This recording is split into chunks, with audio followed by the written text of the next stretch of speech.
Sunanki? Sunana Ramlat Ridwan. Ramlat Ibrahim. Ridwan. Ridwan. Yes, sir. Ramlat Ridwan. Yes, sir. Daga ina kike? Na zo daga Kaduna. Kaduna wace unguwa? Barakallahu Igabi Local Government. Barakallahu Igabi Local Government. Me ke tafe da ke? Na gode. Na zo ne na kawo ƙara akan ɓacewar mijina. Menene sunan mijinki? Hamza B.I. Hamza B.I. Wani aiki yake yi? Navy ne. She say she come from, her name na Ramlat. Wane? Ridwan. Ramlat Ridwan. She come from Kaduna, Igabi local government area. She carry complaint come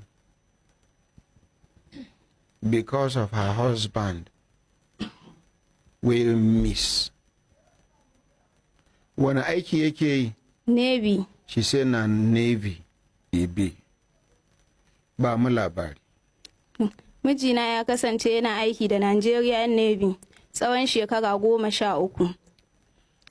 In 2022 aka tura shi Port Harcourt service, ni kuma ina zaune a gida ni da mamanmu watan surukana. In 2023 November wani ranar Juma'a muka yi waya da shi, yake ce min ya dawo daga masallacin Juma'a ya samu matsala yana tafiya ya yi missing step ya faɗi har ya samu karaya a ƙafa. Na shirya na tafi Port Harcourt saboda in yi jinyan shi, an kai shi asibiti. Na tafi da yaronmu. Na je batun mun yi jinyan shi a asibiti. Wani asibiti? Rehoboth Special Hospital a Port Harcourt. Private hospital ne. Batun an sallame mu mun dawo, sai muka zauna a cikin base Pathfinder. Da muka zauna to lokacin makarantar yaron yayi, shi kuma mijina ya fara jin sauƙi. Da zan tafi mamu tana ta so mu da ya dawo tare tun da aka tura shi shekaran shi 2 kenan a wajen da rabi bai dawo gida ta gan shi ba. Gashi da ta ji labarin karayan to ta damu. Ta ce don Allah mu dawo a ɗan ƙarasa treatment ɗin a gida. To amma kwamandan base ɗin ya ƙi yadda. Ya ce mijina zai zauna ya ci gaba da ansan magani. To. She said her husband na Navy EB. Kin san mukamin shi? Me? AV. AV. Say in rank na AV. Say he don't do 14 years for Navy. Say the year 2022, go? Yes. They can't send them go Port Harcourt for operation. He can't go. One day, as husband and wife, they call each other. He can't tell her, say, he come back from mosque. I see they come. Wajen matakalan staircase ne? An tura shi one location. Inna ya je da kafa. Step ne. So as he come down from step of staircase, he missed leg. He can't sustain fracture. So she can't rush with her child.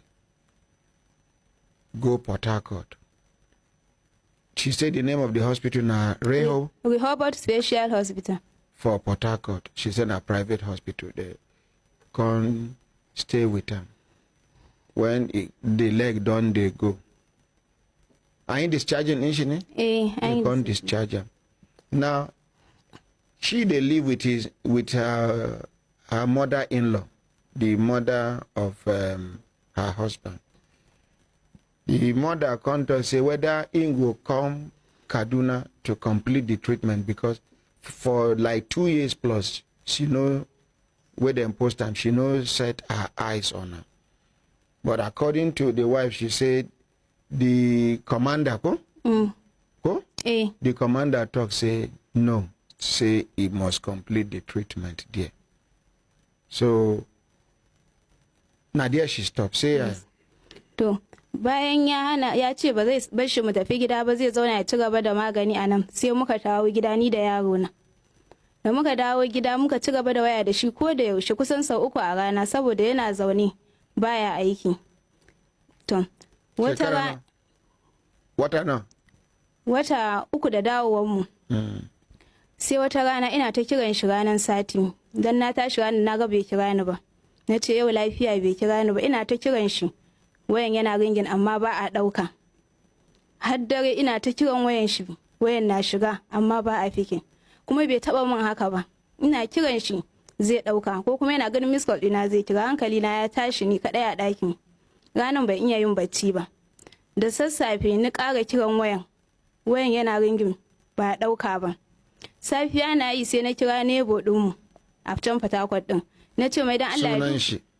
Oga Bala. Yes. Shi ma Navy ne? Navy police ne. Na ce mai ya duba min baba da ina ta kiran shi tun jiya wayan shi na shiga amma bai ɗauka ba. Sai ya ce min in yi haƙuri yana duti. Sai ranar Monday zai koma cikin base ɗin. To ni kuma ba zan iya haƙuri ba saboda hankali na ya tashi, na san ba lafiya ba. Sai ina ta tunanin wa zan kira, sai na tuna wani yaro da muka yi zama da shi a asibiti, shi ma ya jinyan yayan shi. Sai na kira shi. Ina kiran shi shine yake ce min wallahi Oga Hamza tun ranar sati 4 ga watan 5 ba a gan shi ba. Ranar na kira shi ranar Sunday kenan. Ya ce min tun jiya Oga Hamza ba a gan shi ba. In ce inna lillahi wa inna ilaihi raji'un, ya za ka ce ba a gan shi ba, ka san baya fita fa yana zaune kafan bai warke ba. Sai ya ce min baya fita, su ma abin da ya ba su mamaki kenan saboda kowa ya san in dai aka dawo za a gan shi a sama yana zaune da wayan shi. Amma yanzu ana ta tambayan shi. To, muna haka ina ɗaki ni ban je na ga yamma mu ba. Saboda na yi tunanin abun kaman wasa ne za a gan shi. Ranar Monday sai ga wani shi ma ya kira ni. Ya ce Madam Hamza dan Allah kin ji labarin Oga Hamza ne? Na ce wani kalan labari, ku ba ku bane kuke tare da shi? Ya ce min to Oga Hamza da ya fita ranar sati karfe 4 na yamma, shi ya ga saukowan shi da sanda, yana dogara sanda saboda kafan bai warke ba. Ya ce mai zai je bakin gate ya sai abu yanzu nan zai dawo. Har yake ce mai ba za ka zo mu fita ba ka sha iska kana zaune kullun. Ya ce yanzu nan zai je ya dawo. To tun daga fitan ne shi ne bai dawo ba. Da na ga dai abun ba na wasa bane sai na fita, mamamu tana da hawan jini. Kuma lokacin dama hankalinta gaba ɗaya yana kan shi tun daga karayen nan, ta matsi ta gan shi. Kullum tunanin shi take, hawan jininta to yana tashi. Abin da ya sa dama ban yi saurin zuwa in gayan mata ba kenan. Haka nan dai na fita, na ce mata shiru baki ji ba, mai da ya kira ki ba. Ta ce tana ta son ta mun magana, amma ta yi tunanin ko ya sha magani ne ya sa bai kira ta ba jiya. Na ce mata an kira ni a wajen aikinsu, an ce ba a gan shi ba tun da ya fita ranar sati karfe 4 ba a gan shi ba. Nan muka dinga inna lillahi wa inna ilaihi raji'un, gaba ɗaya hankalin mu ya tashi a cikin gida. Aka dinga kikiran malamai ana addu'a. To muna haka ina ta jiran su kira ni can officially su sanar da ni cewa ba a gan shi ba wanda ya kira ni. Kullum cikin kuka muke, mamu ba ta da lafiya tana kwance. Kullum mutanen nan ba wanda ya kira ni daga can, sai dai mi waya da abokanan shi su ce mun sun dudduba shi ba su gan shi ba. Muna cikin tashin hankali, aka yi kwana 12 mutanen nan ba su kira ni ba officially su sanar da ni cewa mijina ya ɓace.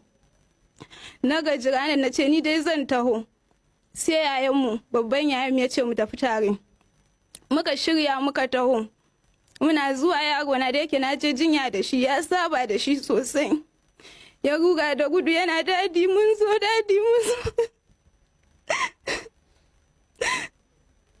Na ce dadi baya nan, Haidar ya tafi aiki zai dawo.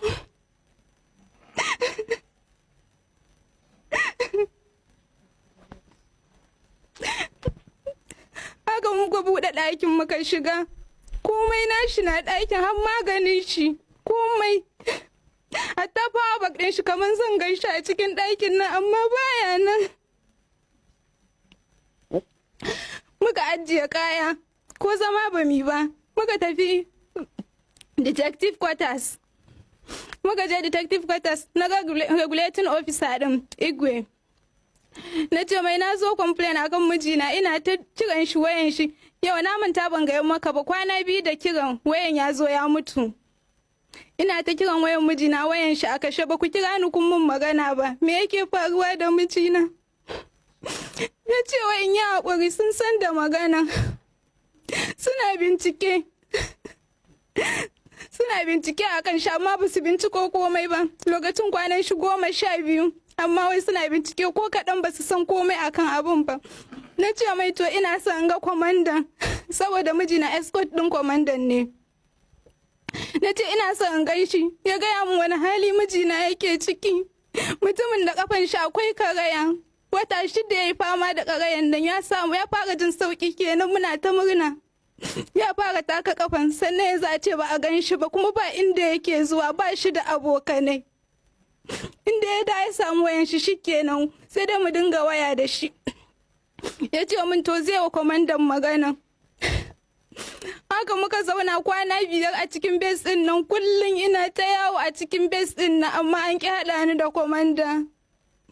Ni da yamma a tura mana kullum ba wanda zai iya nuna mana komanda ko ofis din shi ban sani ba a cikin base din nan.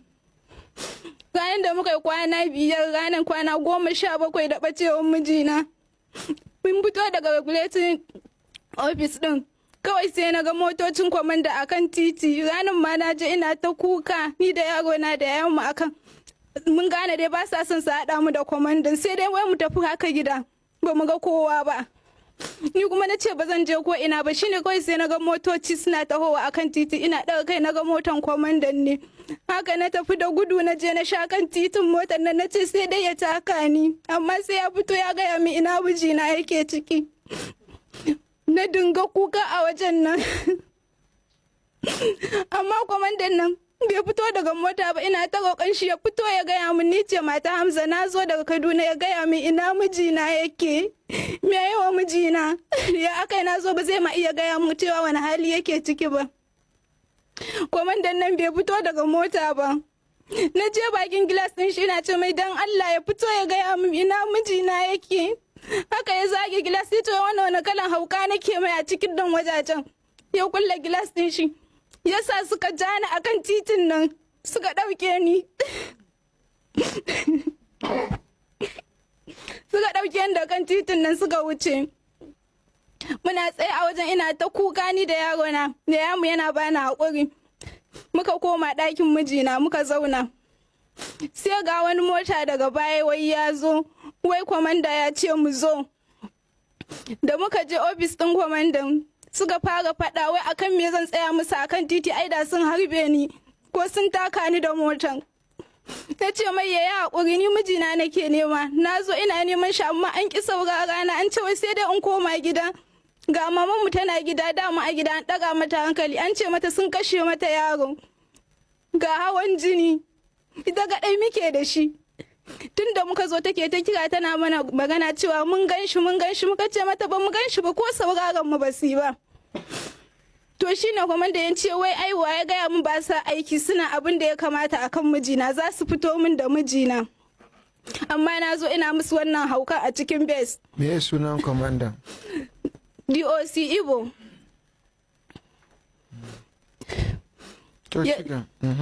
Ya ce mun ai suna abin da ya kamata yanzu mu tafi gida. Na ce ba zan je gida ba ina nan zan zauna sai mijina ya dawo zan tafi da shi. Wai ya ce wai zan zauna mu ci gaba da musu aukan nan ne mu tafi zai ansa namba na zai dinga kira na duk bayan kwana 2 yana gaya mun abin da ya faru. Na ce ba in ji kwamandan ya ce zai ansa namba na shi da kanshi zai dinga kira na yana bani labarin binciken da ake ciki. Na fito na ce ba zan tafi bayan ya ce inda sun ce haka ne mu tafi din. Haka da asusu ba ya aiko mota da kudin mota aka kai mu park. Tun da muka dawo mutumin nan bai kira ni ba. Inna sai wata rana na gaji na kira shi ina kiran shi na ce mai mata Hamza ce kawai ya kashe waya. Na kira shi ya ki daukan waya na. Na mai test bai mun reply ba. Na rasa yanda zan yi gashi duk ba mu san kowa ba wai sai aka ce mana sai mun san dan siyasa ko wani babba. Wai shi ne zai saurare mu. Kuma wallahi ba mu san kowa ba daman shi kadai ne da soja a cikin family dinmu. Muna cikin haka duk wanda na dan sani in je in bashi numban kwamanda in ce ya taimaka ko zai dauki wayan shi ya ga mai wani bincike suke ciki akan mijina. Da ya ga na dame shi kawai bayan sati 3 sai ga dizata fam ya fito. Wai mijina ya gudu.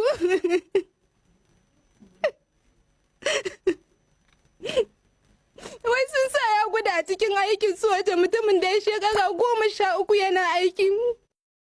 Wai mijina ya gudu.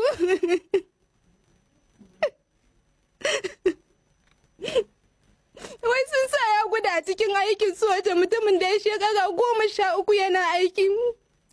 Shi kusan shekarar shi 3 tun da ya tafi ba mu gan shi ba, mamu ba ta gan shi ba, sai ni da na je na gan shi. Mutumin da wallahi tun da ya fara aikin nan bai taɓa yin wata 1 da mu ba. Shekara 13 nan kullum yana aikin nan. Baya zuwa hutu in dai ba su ba shi hutu ba. Yana da musu biyayya. Bai taɓa karya dokan Navy ba. Amma wai ya ɓace yana cikin bukatansu. Wai suka ce wai ya gudu. Bayan da zami ranar wallahi mamu sai da aka kwantar da ita. Jiwonta ya tashi gaba ɗaya mu rasa yadda zami a cikin gidan nan. Shi ne na rasa yadda zai ana samu da ƙyar wani ya samo min namban CNS da Navy Secretary. Na zauna na rubuta musu leta akan su taimaka mana, ba mu da kowa, ba mu san kowa ba. Su duba mun mijina yana cikin bukatan taimakon su. Daga raya kafan shi duk karfe ne, ba ta warke ba. Kuma gashi yanzu sun ce sun gudu, dan binciken ma da muke sa ran suna yi yanzu ba sa yi kenan. Wallahi sun ga mesajin nan ta wasu amma ba wanda ya mun reply. Na kikkira su, ɗayan ma ya ce mun wai ran number ne. Ɗayan da na kira shi ma kafin in kira shi ya yi blocking ɗin number na. Mu rasa yadda za mu yi, muna cikin wani hali na rashin shi. Ba mu san wani hali yake ciki ba. Yanzu wata na 5 kenan. Shi ne na zo nan, baba dan Allah dan annabi baga ta family ku taimaka min, ku nemo min mijina, ku taimaka min. Ba mu san wani hali yake ciki ba, ku taimaka mana.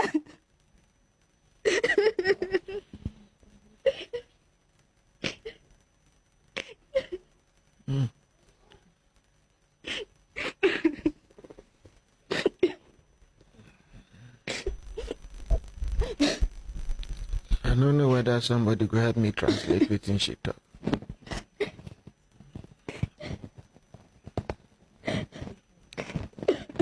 Anybody if it help me volunteer make it translate.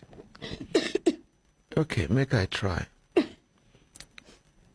She say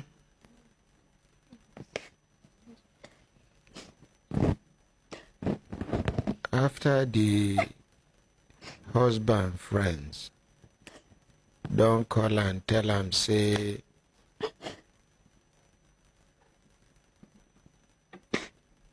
now she called them and she called one of them